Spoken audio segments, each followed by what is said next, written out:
Bueno, buenas tardes. Nuestra sociedad es una sociedad llena de prejuicios, más si se trata de enfermedades mentales. Y pues hoy estamos con Catalina Gallo. Hola Catalina. Hola. Que es una periodista con gran trayectoria, ha trabajado en revistas como Semana, Cambio y el periódico El Tiempo. Además es mamá y fue diagnosticada con trastorno de bipolaridad. Entonces Catalina, ¿cómo fue que le diagnosticaran esta enfermedad? Pues ya sé que tenía primero un diagnóstico de depresión, ¿no? Hace más de 10 años. ¿Qué fue lo que hizo que la impulsara a decir, no, tengo otra cosa? Realmente fue un estado psicótico y a partir de ahí diagnosticaron que tenía trastorno bipolar. Como ya había tenido una depresión, en la bipolaridad lo que sucede es que uno puede tener estados de ánimo que oscilan y tienen extremos. Entonces puede tener una euforia que puede llegar a psicosis o estados depresivos que pueden llevar a un intento de suicidio o a lograr un suicidio.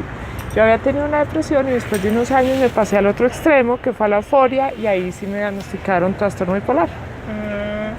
Y pues además parte de su terapia fue escribir un diario, ¿no? Sí, después de mucho tiempo de llevar la enfermedad, empecé a sentir que me pasaban como cosas en la mente de mi cuerpo y quería escribirlo. Siempre me ha servido escribir para entenderme y empecé a escribir un diario. Y me servía para entender la enfermedad, para saber qué me pasaba, para descifrar mis síntomas, para entender mi cabeza.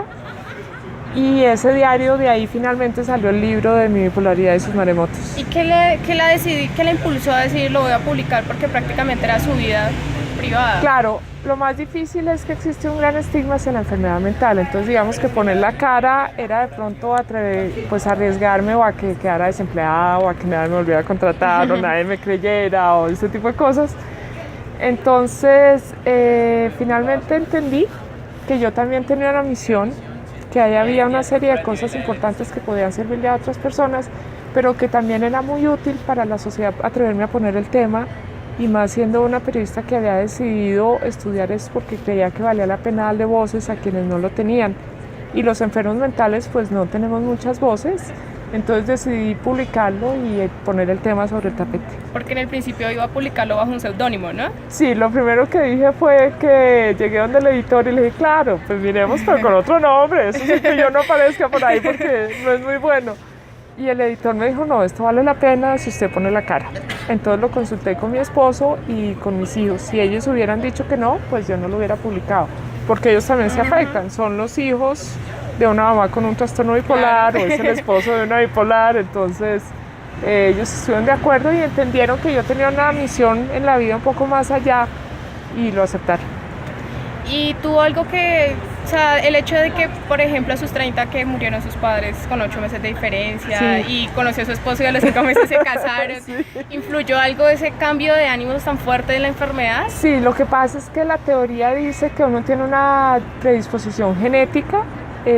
Parece que hubo antepasados o ancestros míos que tuvieron enfermedades mentales, no los conocí y no supe mucho de esas historias. Entonces, lo que sucede es que hay detonantes de ese gen.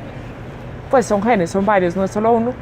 Y parece que esa situación de tantos cambios emocionales, de tantos duelos y tantas decisiones tan definitivas pudieron detonar los primeros síntomas de una enfermedad mental. Y bueno, Catalina, este mes se celebró el 10 de octubre, el Día de la Salud Mental. Sí. Teniendo en cuenta eso, ¿usted qué le puede decir a las personas que aún no aceptan y esconden su enfermedad?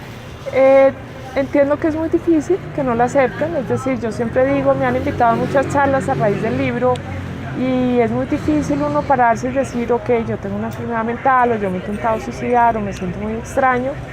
Lo que les digo es que no se sientan culpables, esto es una enfermedad, esto no sucede porque uno tenga un problema de personalidad o un problema de su manera de ser. Tiene un gran componente químico y biológico y uno no es culpable y uno no puede definirse por el miedo de los demás hacia la enfermedad. Mientras uno no tenga miedo, uno sale adelante. Bueno, Catalina, muchas gracias. Y bueno, televidentes, esto es una evidencia de que tenemos que enfrentar aquellos problemas y como sociedad liberar estos estigmas. Muchas gracias y nos veremos en otra misión. Córtelo en el rojito, Pipe, gracias.